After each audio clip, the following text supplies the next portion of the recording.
This is the Sandman podcast on TV Podcast Industries. We're back with the Sandman, Season 2, Chapter 4, Brief Lives. I knew you'd be this way.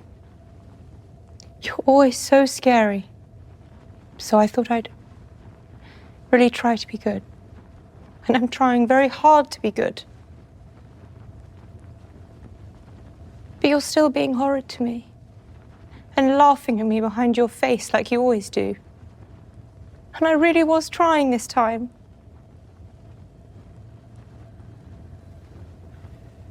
I've been somewhat distracted as of late. I'm not angry with you. I'm sorry. You just apologized to me. Yes. You never apologize. You just act like you know stuff I don't know that makes everything you do okay. I see. Well, I have apologized. Then why don't you tell me why it is you came here?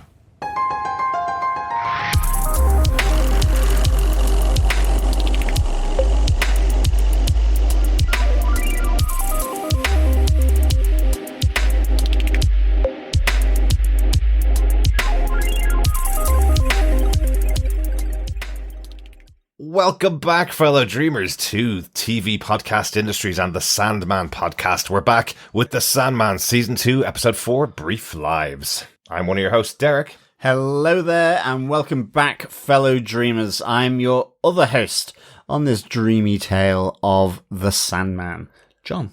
Yes, welcome back, John.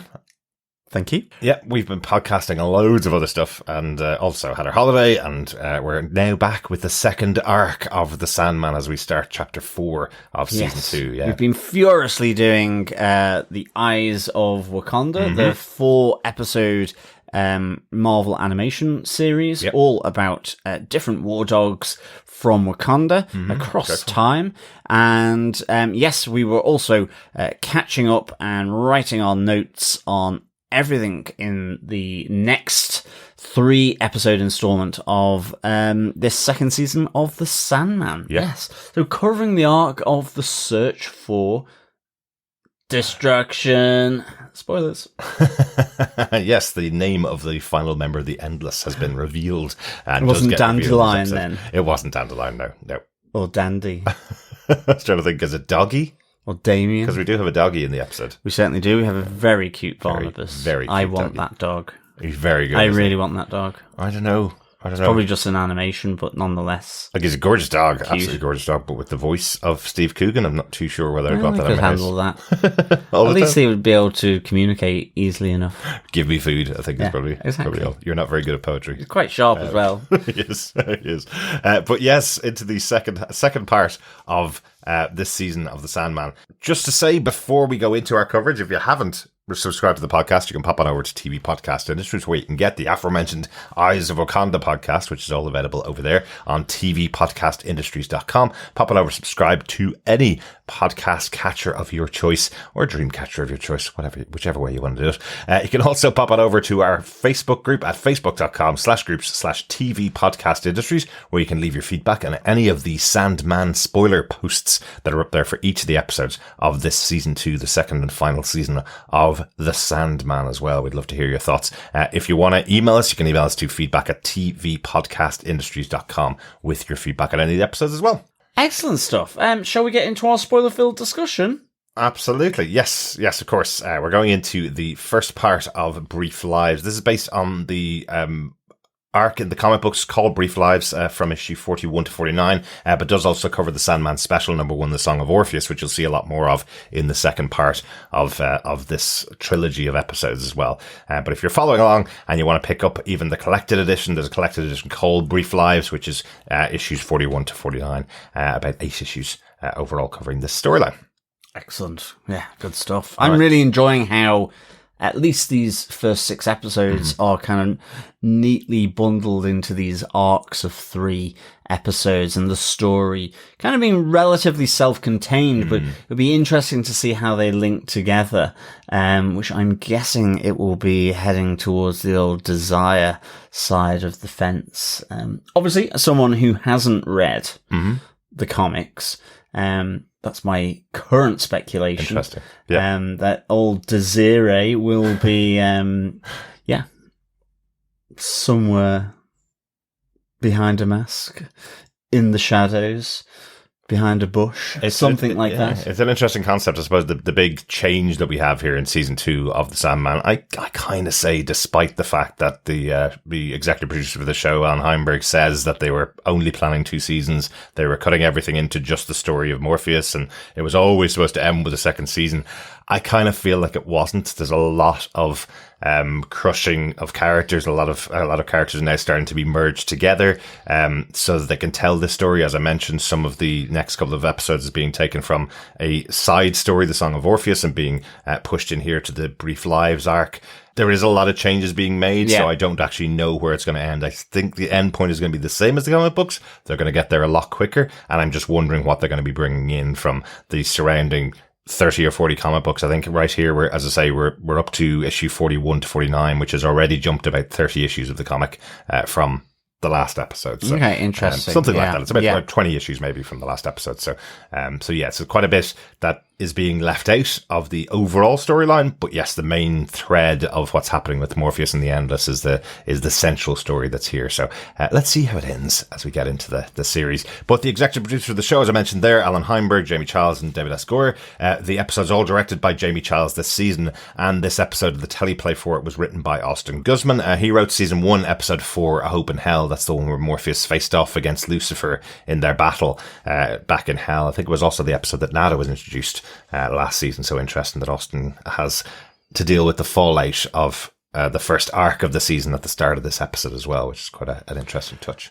Yeah, it is, because old Dreamy is being all mopey and crying, and it's raining, and he's so upset, and his life's unfair, and he's going to flick that fringe in despair. Absolutely. Almost. Well, yeah. Hey, sister. But John, do you want to tell us what they gave us with your synopsis for Season 2, Episode 4, Brief Lives? Sure. The youngest of the endless Delirium unexpectedly pays a visit to her older brother, Dream. She wants his help in finding their absent brother, Destruction. Reluctant at first, Dream agrees, secretly hoping to encounter Nada on Earth instead of his brother. Meanwhile, Destruction is engaging in painting and poetry on a remote, isolated island, accompanied by Barnabas, a talking dog. Little does he know that Dream and Delirium enlist Wanda, a transgender woman and employee of Dream's old friend, to help them track down Destruction's contacts. The first of them, however, Bernard Capax, dies just before they find him, and Dream grows suspicious that an unknown force is preventing them from finding Destruction. Next they seek Ishtar, an old god and Destruction's former lover, who, depowered without worship, works as a club dancer. After a heated discussion with Dream, Ishtar performs a mesmerizing dance for her audience, but a sudden explosion kills everyone in the club, including Ishtar and Wanda. With a hint from Desire, Delirium realizes Dream was lying to her about wanting to find Destruction. And now knowing that all he wanted to do was track down his former lover, Nada, Delirium leaves her siblings in anger. So yeah, new quest, off to find Destruction. You know, we talked about it in the first arc of this season, that he was willing to go off to hell and leave behind everything that he'd lost for 100 years. And here he is again, second half of the season, and off he goes again, leaving the land of the dreaming in the hands of Lucien. While he goes off to find his brother. Yeah. He's really leaving his responsibilities, and it's interesting because I guess in terms of the top moments of where, you know, Delirium comes to enlist Dream in the search for Destruction, a triple D, I guess. Yeah. Then, you know, Dream keeps talking about he abandoned us, he abandoned his realm, he abandoned his responsibilities. Yet Dream seems to be doing a lot of that abandonment himself, and it is very lucky that the Lord of Dreams does have such a conscientious librarian in Lucienne who seems to be holding it all together. Yeah. What with his sort of side quests to find Nada, now again not said side quest to find Nada again, stringing his younger sister Delirium along. Yeah. He is effectively not getting back into the dreaming, and he is not getting on with his responsibilities for his realm. So it's kind of an interesting parallel here that comes across that, okay, whilst he hasn't sort of run away and hidden, he is sort of doing exactly what he's moaning about in towards destruction. Yeah, absolutely. And if you go back to just the opening of the episode, as we mentioned, him moping in the rain about his loss of Nada, and then telling the staff none of them are allowed to speak about her anymore, and then the first thing he does is sees an opening that he can go off and find her, maybe, possibly. If he runs into her, bumps into her, possibly in Earthrealm, then maybe she'll take him back, or maybe she'll reconsider her decision, It's just so, it is so teenage boy, moping about the loss of the first girlfriend, isn't it? Well, in exactly. this case, a girlfriend that he put into hell for 10,000 years. So, well, that's it. And even, when Desire is called upon by Dream to sort of, check around Delirium's request. Delirium anyway says that, she tried to get hold of Despair, who said no, Delirium said no, so she's come to him, but Morpheus speaks with Desire, and Desire kind of tells Morpheus, she's going to leave so that you can go back to doing what you like to do, which is feeling sorry for yourself and moping around. And, it's another kind of tense exchange where Morpheus, thinks it's more Desire who has had a role in this scheme of Delirium. Again, this sort of tense exchange, maybe this paranoia at this stage from Dream around the influence and web of Desire. Yeah. It's really kind of another tense exchange. But ultimately, Dream sees that he can, head on with Delirium, sort of acquiesce to her wishes, because it provides him with another chance to walk in the waking world and possibly bump into Nada. Exactly. It's kind of interesting, this. It sees how manipulative he is when he's accusing Desire of being that as well. So it's just... It's all reflective here, and I really, really enjoy that. The other little point I make here is I like that Desire says, is there a chair to sit on? And he gets a really sort of tough-looking, sparse wooden chair, that only the most puritanical person would sit on to stick forks into their leg. And then Desire turns it into a chaise lounge, which I thought was great. Yeah. I'd love to be able to do that. Just turn any chair that looks so uncomfortable, like the ones you get at airports where you don't have, just into that comfy sofa. Just turn it into a chaise lounge. Yeah. Yes. Excellent. I love Excellent skill to have. Good old Desire. They always know what you'll be interested in. Yeah, don't they? absolutely. But yes, I love these interactions with Delirium and Dream here. It's this character is a favorite from the comic book. I absolutely love Delirium. I love even just the arrival of her. The moment that she arrives is at the most opportune moment, because poor Lucian is being asked by mopey Dream whether she thinks he's capable of love. Oh no, poor Lucian. She's employed by the Dream Lord here and being asked, do you think I'm capable of love? Do you think any of the Endless are capable of love? But it's all interrupted by Matthew, the Raven, who comes in to tell Dream that his sister's been captured by the big wyvern outside, who thinks that Delirium's there to break into the place. But there's this whole conversation between the two of them. The reason why Delirium has to turn up in his realm is because, unlike most of the other members of the sibling group of the Endless, who Dream tends to call on quite regularly, every time Delirium tries to call on Morpheus, he ignores the call. Every time he gets a call from his younger sister, he's been ignoring the call. So he's sending it to voicemail, I guess, or in some sense. I guess so, yeah. Yeah, so Delirium has to turn up. And then he apologizes to her because he's been distracted recently. And that sends off the little bells inside Delirium's head going, hang on a second. you've never apologized for anything in all of eternity. Yeah. Why are you suddenly apologizing to me now? So she knows there's something wrong and probably feels he needs this trip as much as she does, to go and find their brother Destruction, and maybe Dream could get some help out of their brother, and maybe answers to some of his questions. Yeah, and it's interesting, he doesn't know that Exactly. yet. Yeah. He sees it as a way of, I guess, trying to self-inflict more sort of torture and mopiness onto him by trying to find, or not find, in a world of, billions, Nada. Yeah, exactly. Because he doesn't know where she's gone. No idea. And interestingly, here we have Delirium, this journey together, but she has 3 people to ask, former friends and acquaintances of Destruction. Exactly. Yeah, and we'll get into the people that they meet on the quest, I guess, in another point in a minute. But I just wanted to mention just this other thing about this conversation, this quest that's going on with Delirium, where she's asking Dream to accompany her.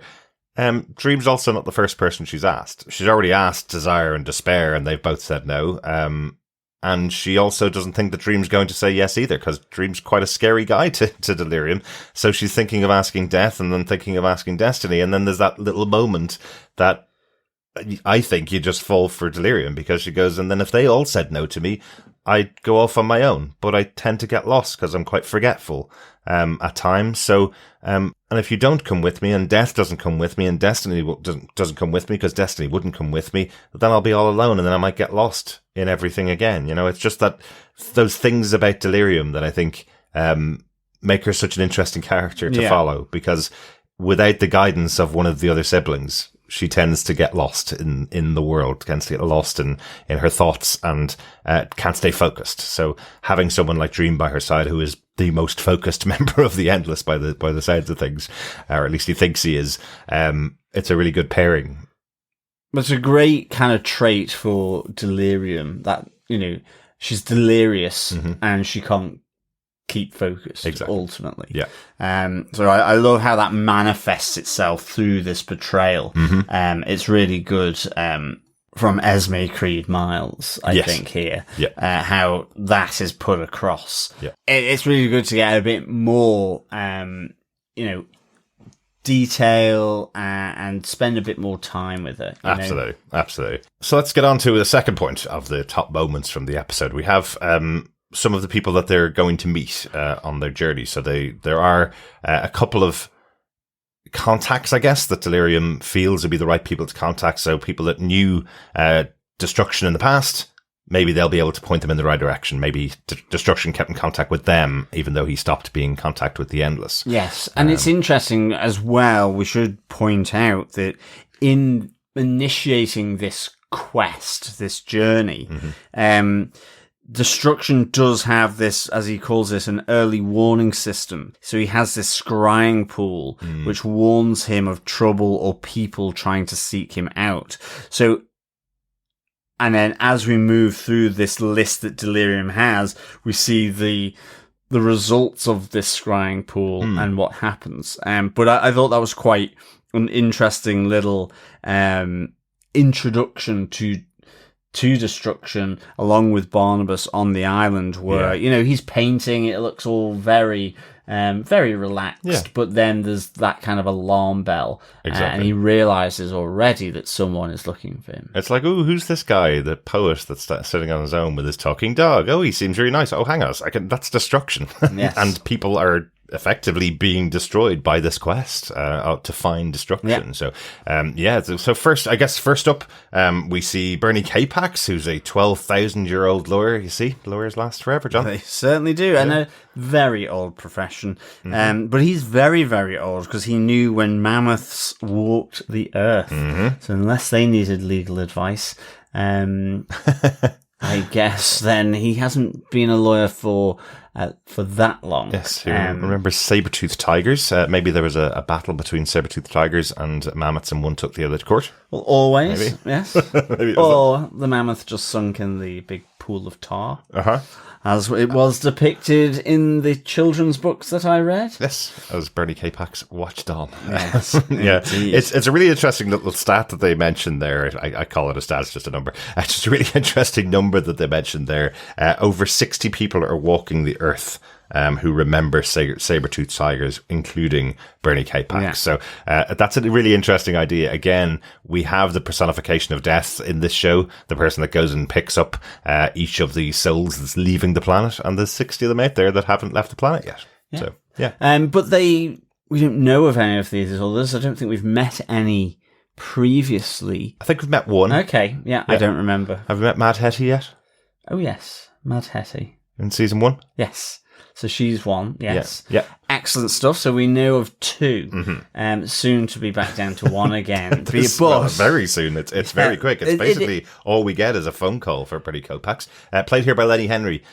Just an interesting fact about Lenny Henry. We've covered him here on, he was in the Rings of Power, but an interesting part of it is Lenny Henry was a writing partner of Neil Gaiman's. A lot of Neil Gaiman's ideas were bounced off Lenny Henry. So while Neil Gaiman wrote it, he would talk to Lenny about some of the ideas he had, including for his book Anansi Boys, which focused on the spider god Anansi. And Lenny Henry starred in the Amazon Prime adaptation of Anansi Boys, which has completed filming and has disappeared into the ether. It's completed about 1.5 years ago, and we haven't heard anything about it since, unfortunately. Not a clue. Yeah. Not a clue what's going on there. So nice to see Lenny Henry in here. He also has a voice role in the show as well. He voices the massive kind of saber-toothed tiger character that you see in the background of some episodes with Barbie.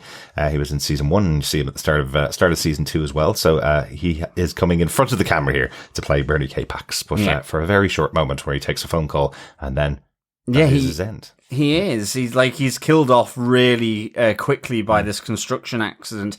I like the usual sort of foil that they do here, where he's like, "Oh, that was close." Thinking that the skip that had fallen on him with all its contents, they just missed, and then of course death pops up to say, "Well, yeah, not really." Yeah. And he's kind of like, despite being 12,000 years old, he's like, "Oh, not now." It's like as though he's in his early 20s. But we do see that he has a son, as Delirium and Dream are informed that Capek has been killed and died in the accident. Again, it's very suspicious to Dream that this has happened, given how long he has roamed the Earth for. Absolutely. But Delirium is kind of like suggesting it's just coincidence. Yeah. At some point over that 12,000 years, he was bound to have the odds against him, so to speak. Yes, but it is exactly as Death says, and I think this has probably been on a lot of t-shirts over the years, or even a couple of tattoos here and there. Death's line of "everybody gets what they get." Yes. Everybody's life is Everyone just gets a lifetime. Yeah, that's all they get. Just a lifetime. Yeah, exactly. So. I think as well, before we move on to our second person on Delirium's list, is that they are being chauffeured round by Lord Faramond, who's now called Farrell Chauffeur Services. So both Delirium and Dream are being taken around stateside by this concierge called Wanda to find these friends and acquaintances of destruction. And this is really where then we come to the second part, the second person on the list, which is this dancing woman in Philadelphia, a god, the god of sex and war, Belly, now known as Ishtar. Yes, yeah, absolutely. What an interesting character. Are you getting any flashbacks to the other big series or the other big book, American Gods, John? Yes. The story of Ishtar. This is absolutely where that concept was formulated, this idea of a god that is no longer worshipped and is trying to gain worship by, in this case, doing sexy dancing in a club, right? So if I can get any kind of worship, since everybody's forgotten that I'm a god, then I can continue to have some form of power, is effectively the story here that we hear from Ishtar. She's lost all of her power because people have forgotten about her.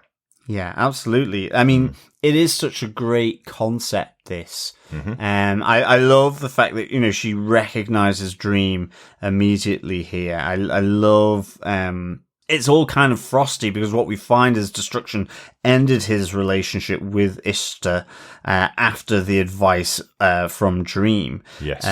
Also, you know, whilst he gives her this warning that she could be in danger, she doesn't know where Destruction is.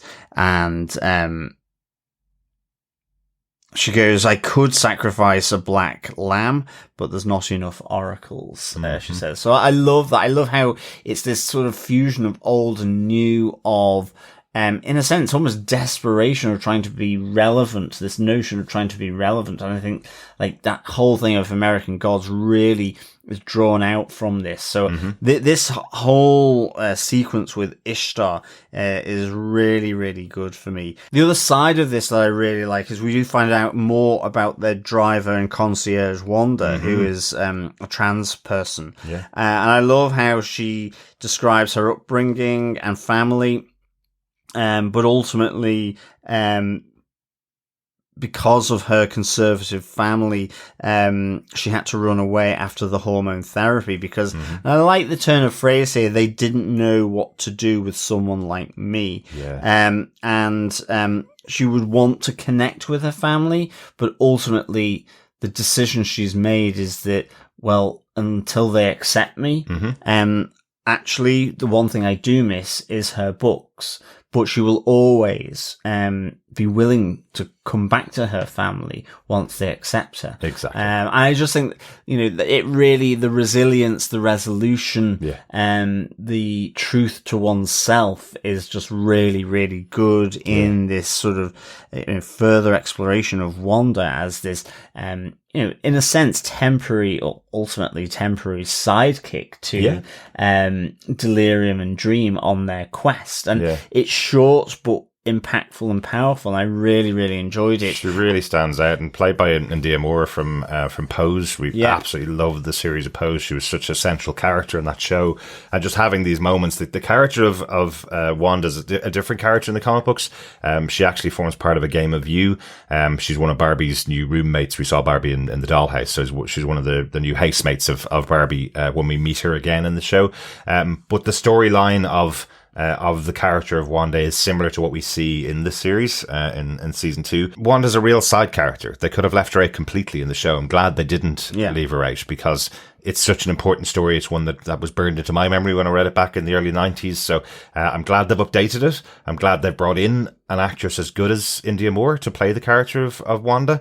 And it is a really sad moment when we get to the end of the episode and Ishtar is doing her dance for the audience in the club here, and she explodes, taking out herself and Wanda as well, killing everybody in the club. Yeah, absolutely. Wanda. And you see how much it impacts Delirium as well. Yeah, definitely. And I think also, like, Ishtar is played by Amber Rose Reaver. She was in The Punisher. I just really like as well her in these scenes. You know, I mean, she clearly doesn't have a good relationship with Dream. She goes, what have I done that you hate me so? You've killed me by coming here.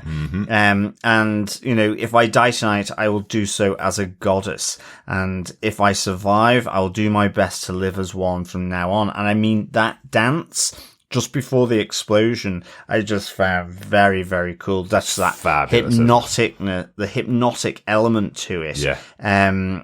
They've never seen me truly dance before, and it's such a great dance and sing. Then the audience that then just become mesmerized and hypnotized by this goddess doing what goddesses do and survive. And in a sense, it's just the parallel with Wanda and Ishtar that I really, really enjoy here. Yeah. So much. Two great characters. Yeah, really enjoyed them. And that brings us to the end of the episode. The final moment really is at the end of the episode when Desire arrives at the club after everybody is dead. You know, they all have their moment of desire, I guess, for Ishtar. So that's what brings Desire there, and she kind of drops a hint that Dream's not in it for the trip to destruction. That he may have felt that Delirium will just disappear at some point, but on the journey he wanted to go out and find nada. And that's it. Oh, absolutely. But I mean, again, that tension boils over between Desire and Dream, because she tells Delirium exactly why Dream is with her, because Dream sort of snaps at her arriving, looking on at this destruction that has been caused, in essence, as Ishtar says, by Dream coming here tonight. If he didn't do that, all those people would be alive, and Ishtar, the goddess, and Wanda. So it's him as well. I put in brackets Delirium, but Desire's fury is aimed at Dream, where she says, "Don't lecture me, I'm done with you," and effectively informs Delirium of Dream's true intentions for going with her to find destruction, which is not to find destruction, but nada, as we said before. So I really liked how this kind of butting of heads between Desire and Dream always happens. The other thing I really liked is just how Delirium leaves with the sort of mirror glass realm breaking into her realm through that glass. It's just very cool effect. It is, isn't it? I really love that. There's little moments where we see the Endless leaving to go back to their realms. I always love those. They're really, really cool moments. I know the metaphor is a little heavy-handed, but I still kind of like the idea that you're looking for destruction. Well, you found destruction, right? That's kind of what's happened here, right? So that's definitely there in capital letters. Oh, you absolutely. look for destruction, that's what you definitely found. Yes, okay, you're looking for the personification of destruction, your actual brother, but look who's being destroyed on your path to finding him. That's kind of it's there in strong text, definitely overall. That's it for this episode, for episode 4. I just wanted to mention that note. I mentioned already that Wanda was a different character in the comic books. The character in the comics is Ruby DeLong, who was the driver. Died slightly differently. Did also die in a fire in the comics as well. Dropped a cigarette while she was sleeping. No. Yeah, but also another character dying on this path to find destruction. So yeah. Good stuff. You can't show tobacco smoking in movies and TV shows anymore, so they couldn't have that death. I thought you could. Well, it seems to have come back. Maybe in movies. You can. I think it pushes. Maybe children's programs. You can't. Well, I know in our day you could definitely show smoking in children's programs. You could probably show the children smoking in children's programs when we were young. But, but now it comes up with tobacco depictions are not paid for. That kind of thing. There actually might have been a few people smoking in the club. There certainly were by the end of the episode. Yeah, definitely. Excellent stuff. Derek, what do you think of Sandman Season 2, Chapter 4, Brief Lives? Apart from my tasteless joke at the end there, I did really like this episode as a setup for this arc. I instantly wanted to go on to episode 5. I wanted to see how this continued. It's a sad way that the episode ends with the death of Wanda, the death of Ishtar, and the breakup of Delirium and Dream. So knowing that the story will continue in the next episode, at least, didn't make it as bad for me, but I really enjoyed this setup for the beginning of the journey to search for destruction. And also, we didn't really talk about it here because we've now watched the episodes a couple of weeks ago. So the big reveal in the episode here of who the last sibling is of destruction. What did you think of that, John? When you first heard that was the final member of the Endless, destruction? Yeah, I'm really, really happy to find that out. And yes, the path to destruction is laid with destruction, essentially. Laid to waste, effectively. And I like how that is how it plays out here. So I really enjoyed finding out that it was destruction. I really, really enjoyed this episode. I'd give it 4.5 Desiree potatoes out of 5. What? That's an interesting rating, John. Well, or you could pronounce it Desire potatoes, which maybe I do. Quite like a good spud, quite frankly. Absolutely. That's why you moved to Ireland, exactly, right? Exactly. Spuds and Guinness, Spuds and Guinness, and smoked salmon. Excellent. Yum, yum, And yum. your husband, John. Of course I did. Well, I didn't know it at the time. True, you knew you'd find love I here. set off on my journey Yes. for potatoes, smoked salmon, and Guinness. And found love instead. Instead. Or as well. As well, Right. yes. But, and I like this whole kind of mission quest here of Delirium, roping in Dream, even though he's lying to her. I love that Desire is actually, more and more shining the light on Dream as just this snotty, sort of slightly hypocritical member of the Endless. And I really enjoyed sort of, I think Bernard Capax was, maybe a little harshly or briefly treated, should I say. But I loved getting into Ishtar. Yeah, it just felt of American Gods. I love that book. I love that show. And I really like this little element of that here in The Sandman. And I think Ishtar, along with Wanda, just, being snuffed out by Destruction's scrying pool and his early warning system is just really sad, but it is touching, and I really enjoyed this this whole moment between Ishtar and Dream, Delirium and Wanda, Dream, Delirium and Desire, and ultimately with Delirium leaving. So yeah, for me, 4.5 Desiri potatoes out of 5. Fantastic. Could have said Golden Wonder. You could have said Golden Wonder, but that would have made it even less sense. Great stuff. Maris Piper. We do have some feedback in from some of our wonderful fellow dreamers. If you want to send in any thoughts on this season of The Sandman, you can email us to feedback@tvpodcastindustries.com or pop on over to our Facebook group at facebook.com/group/tvpodcastindustries. There's a spoiler post up there for all 10 episodes of this season of The Sandman, so you can leave your thoughts up on there. First off, we have some feedback in on episode 3 from Laura Willie Swink, who says, I am listening to the Keys of Hell podcast that you did right now and trying to catch up so I can send some feedback in by the end of the season. I agree with you, though, that the show really should have shown Duma and Ramal's reactions to being sentenced to hell as its eternal wardens. Little spoiler for the comic books, but I wanted to put this in from Lara because I wanted to have a bit of a chat with you, John, about it. Lara says, I also wish they could have added in the bit about how now when they torture souls, it will be because they love them, not out of spite or malevolence, and the souls of hell crying out that this made it so much worse. Also, I think when Nuala removes her fairy glamour, you notice that she had almost an Instagram-like soft filter around her face. To me, that felt like a commentary around people using online filters to enhance their features. Personally, I was really hoping for her scrappy, wafy, pixie-like appearance from the comics and was a bit disappointed to not get it. Overall, though, really enjoying the show and your podcasts.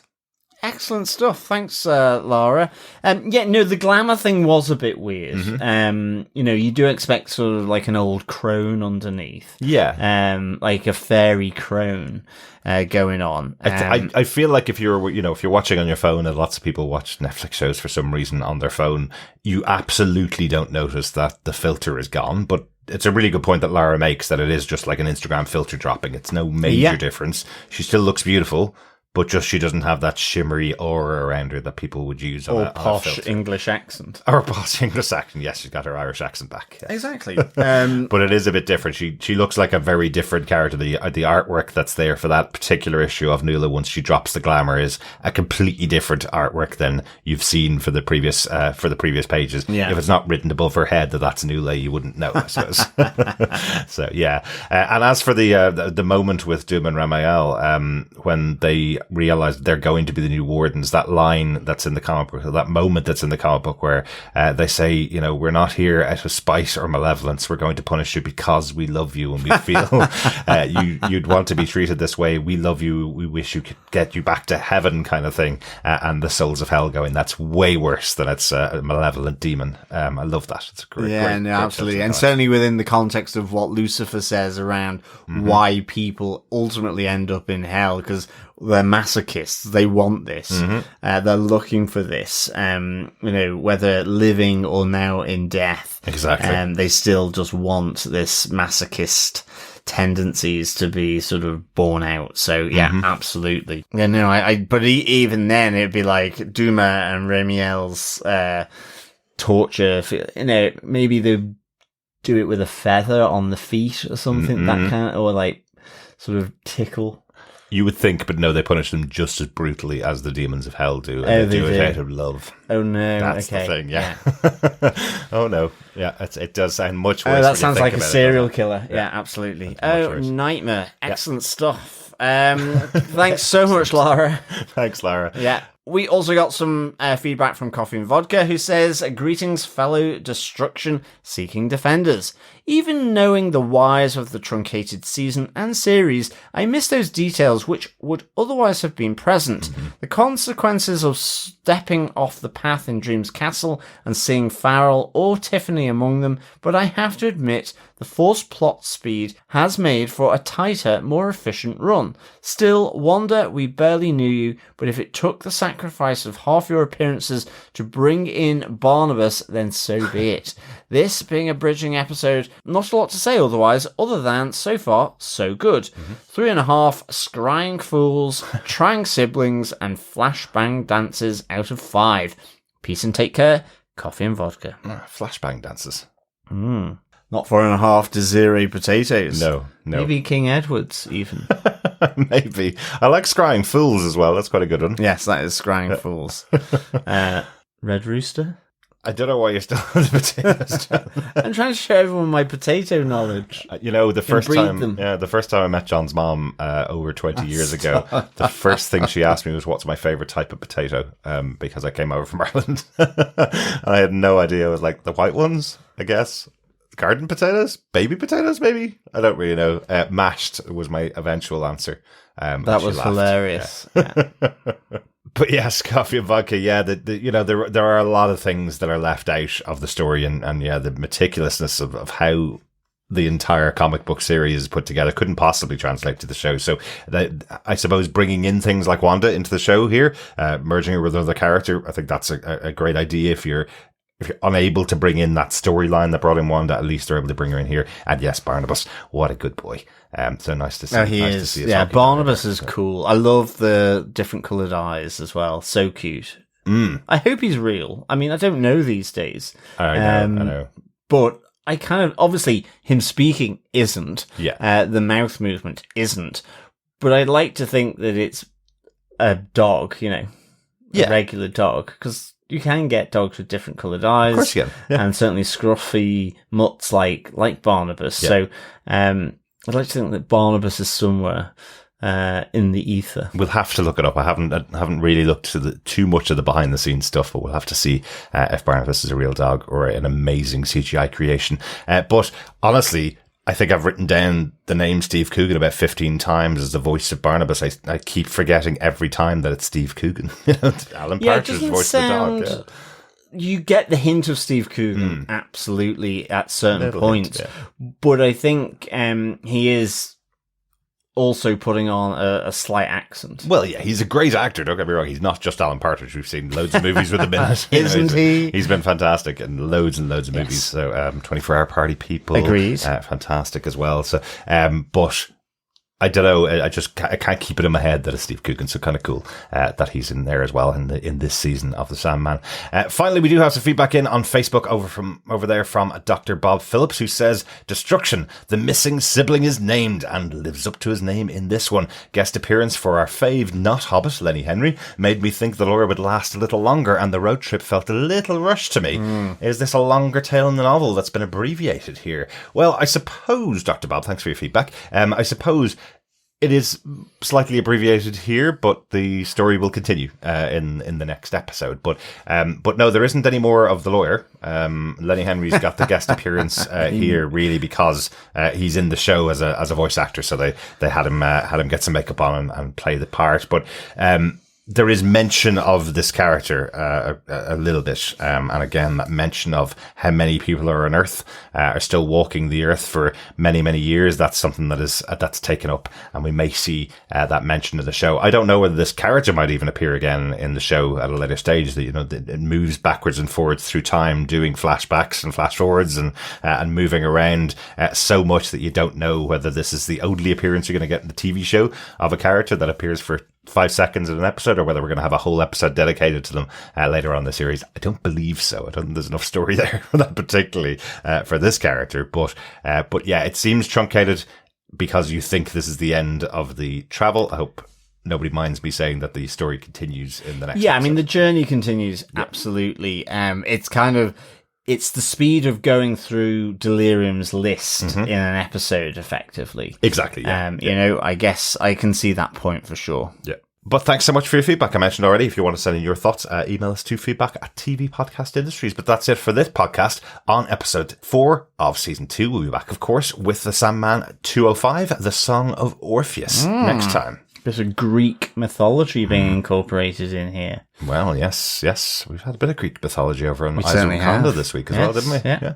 Bit of the Trojan War, and Odysseus, and the Odyssey. Yes. Yeah, so it's been a really good trip down all those ancient classics. It is. And if you want to hear that, of course, pop on over to our website at tvpodcastindustries.com and listen to the Eyes of Wakanda podcast as well. Yes. Thanks so much for joining us. We'll talk to you again next time. Yes, thank you so much, fellow dreamers, for joining us. And until next time for episode 5, keep watching, keep listening, and of course, keep dreaming. Bye. Belfast Prince. Bye.